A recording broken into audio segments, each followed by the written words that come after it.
How many times have you heard someone say, I just can't wait until we get back to normal?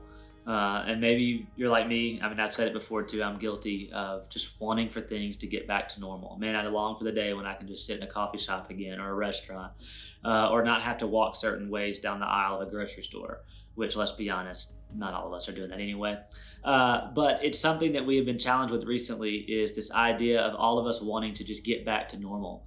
And we're tired of the quarantine or whatever. And, I can't help but think through all of this, and I've been really challenged with this thought is, there's never a time where God is not doing something. He's always moving, He's always working, He's always speaking to us. And I can't help but think that during this time and this season, that the last thing God wants us to do is to get back to normal.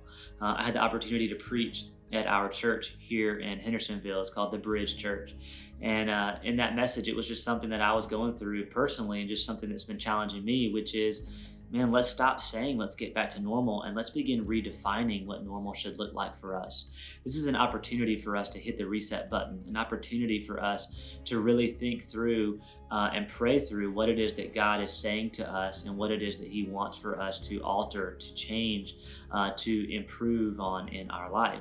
And I don't know about you, but I could read my Bible more. I could pray more. I could spend more quality, quiet time just focusing on what it is that God's saying to me. And it would be a real shame for us to end all this season and maybe we're still wearing masks and maybe, we can resume somewhat normalcy, but it would be a shame for us to just jump right back into the thing that we call normal. And so I just want to challenge you, as though I've been challenged by myself, to redefine your normal. What does it look like for you? Maybe there's some relationships that you gave up on that you need to work on. Maybe there are some things in your finances that could improve. Maybe your relationship with Jesus could get better, which, let's be honest, it could always get better.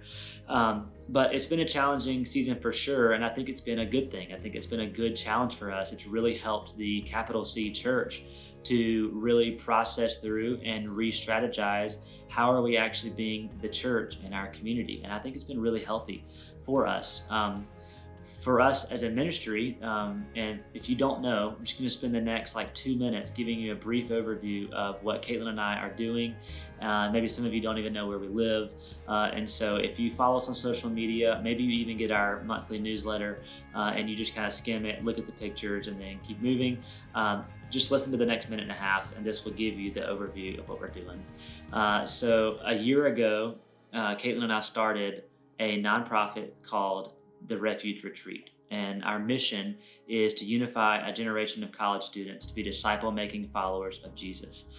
We have a vision and a dream that we feel like is from God, that we will one day have a piece of property that we can have buildings and a retreat facility where we will bring in college students and we will train, equip, and encourage them to go back to their college campuses to be disciple-making followers of Jesus. Do we have a property now or a facility now? No, we do not. But one day we believe that we will, and we know that God will provide that. And so in the meantime, until that day comes, what we are doing is finding ways to disciple and be in the lives of college students now.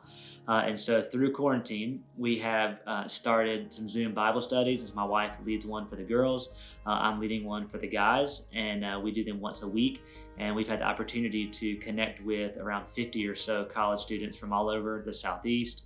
And join in them in a Zoom Bible study. And so that's been a really cool thing to do, and it's created some, outside of the Bible study, it's created some disciple-making opportunities, and it's been really, really cool to watch God work in the life of my wife and then also through me. We had our first retreat scheduled at a local camp here that was going to let us use their property. That had to get postponed, so we're looking around September to do that. So we're really excited about having our first retreat here. And then we had some plans for the summer, but they're kind of being adjusted and shifted as we kind of see what all this stuff is going on and what we're doing. But the idea now is to connect with as many college students locally as we can until one day we can do other things. We have a 3-part strategy. I'm not going to go into that right now. You can look on our website or follow us on social media or just ask us. But the idea now is that we are in Hendersonville, North Carolina. We believe that God has called us to this place. We're involved at our church here called the Bridge Church. And we believe that God will provide one day a place for us to have a piece of land or an already established facility where we will create the Refuge Retreat, and we will have retreats there to do some disciple making training and equipping and sending college kids back. So that is kind of the overview of where we are, what we're doing now. It's been really neat to see that through this quarantine season that we have picked up and gained momentum in our ministry, and more supporters and people joining the movement, what we're doing. And we're just so thankful that, a lot of times when you say yes to what God is calling you to do, if you stay obedient into what he's doing, it's not easy, but if you stay obedient, you really can just kind of watch him work. And there have been so many things that we've been able to see him do, and it's just a lot of fun to be in the middle of what God is doing and how he's moving. And so we would love for you to join the movement. We would love for you to, if you just want more information, please email us or somehow connect with us on social media in any way. There's a lot of ways that you can contact us. If you would like to be on the newsletter list, you can go to our website and subscribe that way, or you can just click the link that's in this post. If you know of a college student that would like to or be interested in joining our Zoom Bible studies, please let us know or send them our information. We would love to connect with them in some way. So thanks for checking this out, and please let us know if you have any questions. We would love to talk with you about it, and just pray that you join the movement and be a part of what God is doing with and through the Refuge Retreat.